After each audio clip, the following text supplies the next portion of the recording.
Bueno, vamos a ver socket en Java. Los sockets son un mecanismo para comunicar procesos.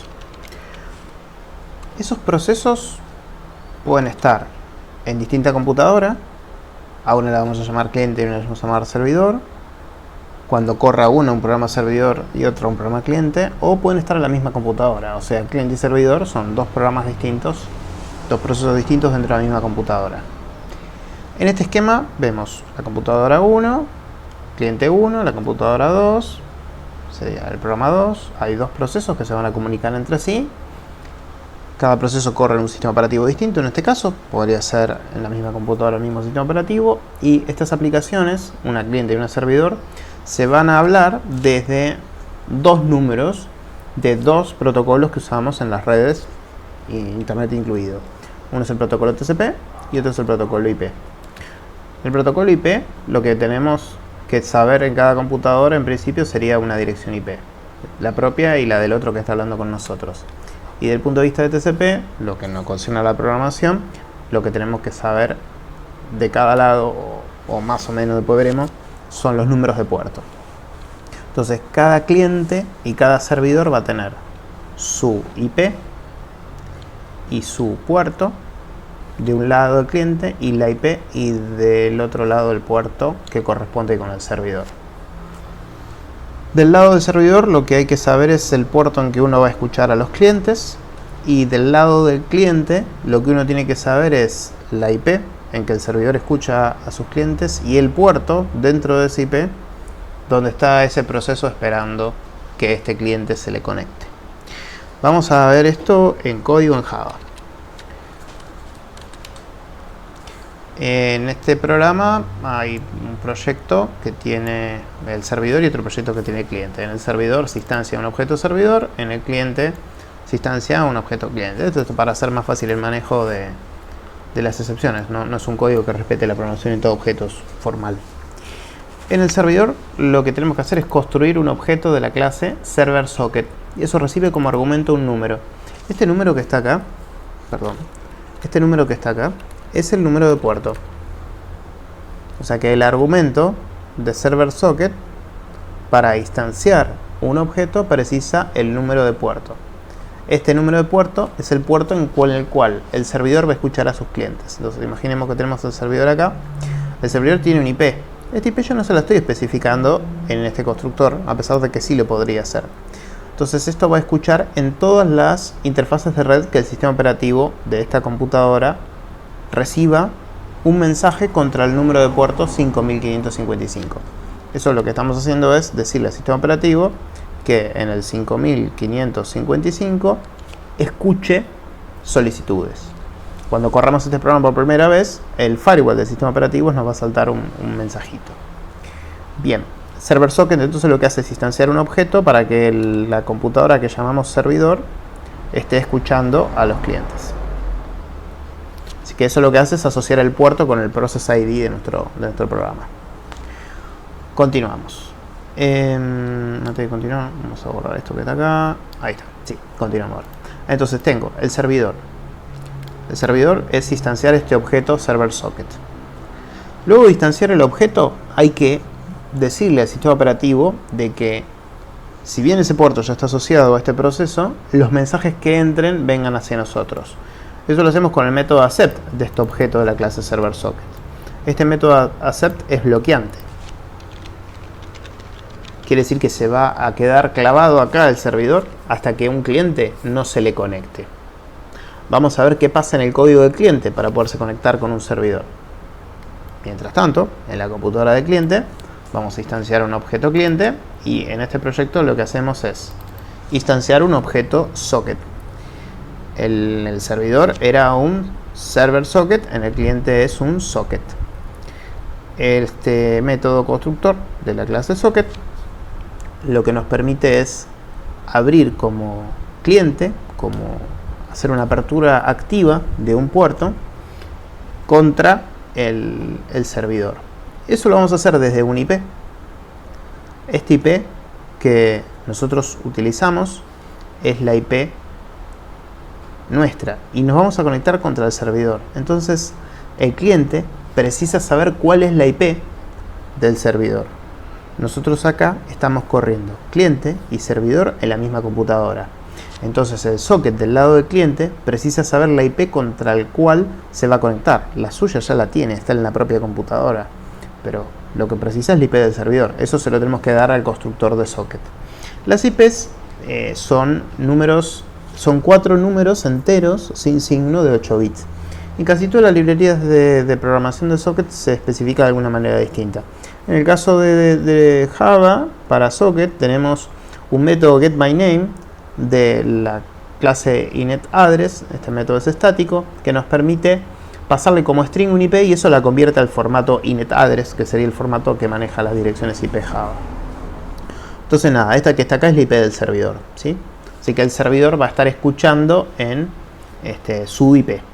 Desde el cliente nosotros ponemos esta IP, que es la IP de la red de loopback, la 127.0.0.1, que es para que cliente y servidor estén dentro de la misma computadora. Entonces podríamos imaginarnos que esto es nuestra compu de verdad, y en esta compu de verdad tenemos un programa que es cliente, un programa que es servidor, y para que el servidor pueda llamar al cliente, la IP que tenemos que usar es esta, es la IP de loopback, ¿sí? Localhost es el nombre de dominio que está resuelto en el archivo de host de los sistemas operativos contra esa IP para que la compu pueda llamarse a sí misma. Borro este diagramita de acá arriba. Esto ya me entendieron que es la IP del servidor. Entonces ahora el cliente ya tiene creado su objeto socket.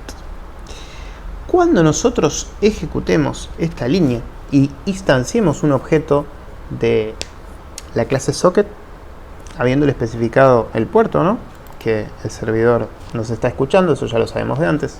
Ese 5555 está en este proyecto guardado como un int.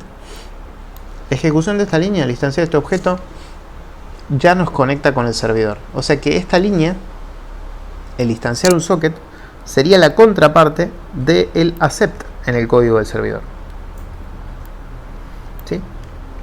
Esta línea, este new socket, es la contraparte del accept. O sea que cuando hagamos un new socket en el lado del cliente, eso, si es que es posible y funciona la comunicación, destraba el accept del lado del servidor. O sea que a partir de ese instante, tanto el proceso del servidor como el proceso del cliente van a continuar ejecutando las líneas que estén abajo, tanto en el cliente como en el servidor, ¿sí? Hay que pensar las dos cosas en la cabeza al mismo tiempo para entender cómo funciona un programa cliente y servidor cuando se comunican entre ellos. Entonces este accept se desbloqueó porque en el cliente se hizo un new socket y a partir de ahí hay cosas muy parecidas entre sí y cosas distintas. Lo parecido que es el manejo de flujos. La conexión entre un cliente y un servidor se realiza a través de un endpoint. Ese endpoint está dado con la IP y el puerto del cliente. El puerto del cliente se lo asigna el sistema operativo. La IP la obtuvo nuestra computadora de la red. Este endpoint se comunica a través de un caño que construye el protocolo TCP con el endpoint del lado del servidor, que está dado por la IP que el servidor tiene. Esta IP la recibió en la red, y este puerto, que es el que nosotros asignamos en el código fuente. Nosotros, como diseñadores de este servidor, determinamos de que ese es el puerto que tienen que utilizar, ¿sí? Después sabrán por qué ahí se usa un puerto o otro número.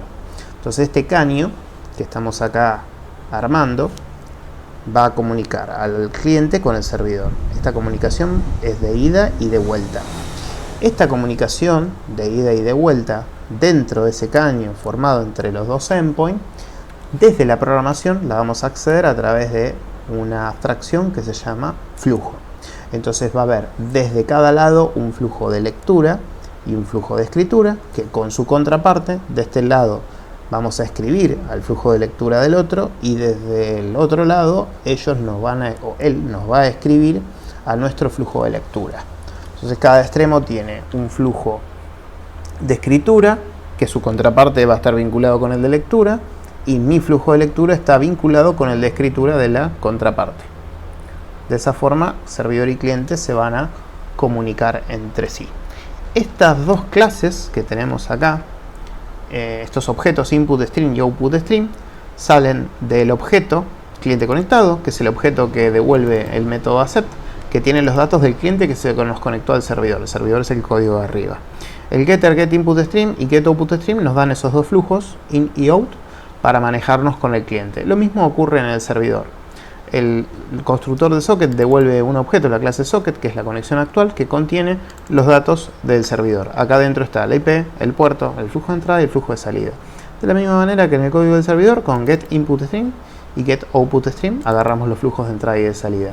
Después precisamos dos clases intermedias más y instanciar dos objetos intermedios más, que son instanciar un InputStreamReader, que le pasamos ese objeto InputStream, y a ese StreamReader se lo damos como argumento al constructor del BufferReader. Este BufferReader, esto se hace tanto en el código del cliente como en el servidor. Estos dos BufferReaders que tenemos acá, tanto del cliente como del servidor, para lo que sirven es para manejar esos flujos que dijimos de escritura y de lectura como flujos de strings. Entonces ahora vamos a poder leer y escribir strings como si fuera el teclado o la terminal, a través de esos flujos de BufferReader y PrinterWriter. Entonces vamos a correr ahora el programa. Van a ver de que en el servidor, después de haber aceptado un cliente, el servidor lo que hace es esperar sobre ese flujo de entrada con el método readline. El método readline espera que se ingrese un texto y que se apriete un enter. Ese texto y ese enter va a venir del lado del cliente. Fíjense, el cliente en su contraparte va a utilizar el flujo de salida, output string, y va a hacer un println. En vez de un system out es un output string println, y envía un mensaje que dice: hola, soy el cliente. El servidor, que estaba en el readline, dijimos, cuando recibe el mensaje terminado en barra n, este es un println, así que le va a agregar un enter al final. Cuando recibe el enter va a cortar esa lectura del flujo y va a guardar ese string en message. Ese message es el string que recibió el servidor del lado del cliente. Después de recibir ese mensaje, el servidor, utilizando su flujo de escritura, o sea, que es el que va a leer el otro extremo, con println le envía el string soy el servidor. Del lado del cliente es lo mismo, ¿sí? Fíjense, cambia el nombre del objeto, pero es un objeto de la clase PrintWriter. Y bueno, después de println hay que utilizar un método que se llama flush, que lo que hace es forzar el vaciado de los buffers de salida, porque el protocolo TCP, al funcionar buffereado, si hay poquitos bytes que enviar, puede que no los envíe. De esa forma estamos seguros que los va a enviar. El cliente, luego de haber enviado ese mensaje, se queda esperando que el servidor le envíe un mensaje. Bueno, este es el mensaje que el servidor envía luego de haber recibido un mensaje del cliente. O sea que el cliente va a recibir el mensaje soy el servidor, y el servidor va a recibir el mensaje hola, soy el cliente. El servidor, luego de recibir ese mensaje del cliente, lo muestra en la terminal, muestra la IP del cliente, muestra el puerto del cliente, cierra la conexión con ese cliente y cierra el socket del puerto 5555 para que otro proceso lo pueda utilizar. El cliente, luego de haber enviado el mensaje y haber esperado el mensaje del servidor y haberlo mostrado en la consola, cierra la conexión con el servidor y terminan los dos programas. Voy a ocultar esto. Sí, ahí lo oculté.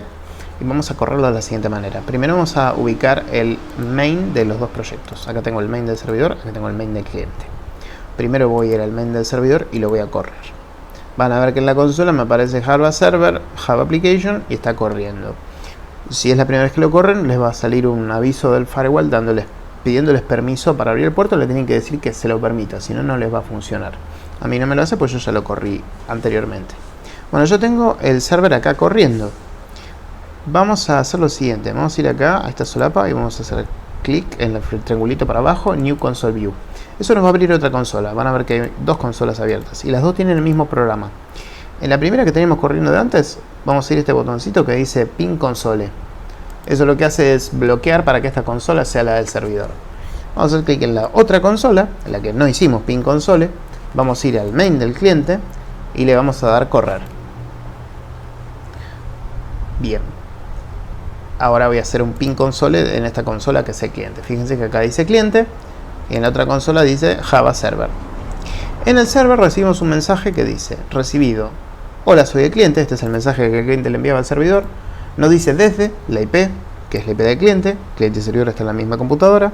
Y puerto 35062. Ese puerto se lo dio al proceso cliente el sistema operativo cuando instanciamos un objeto de la clase socket.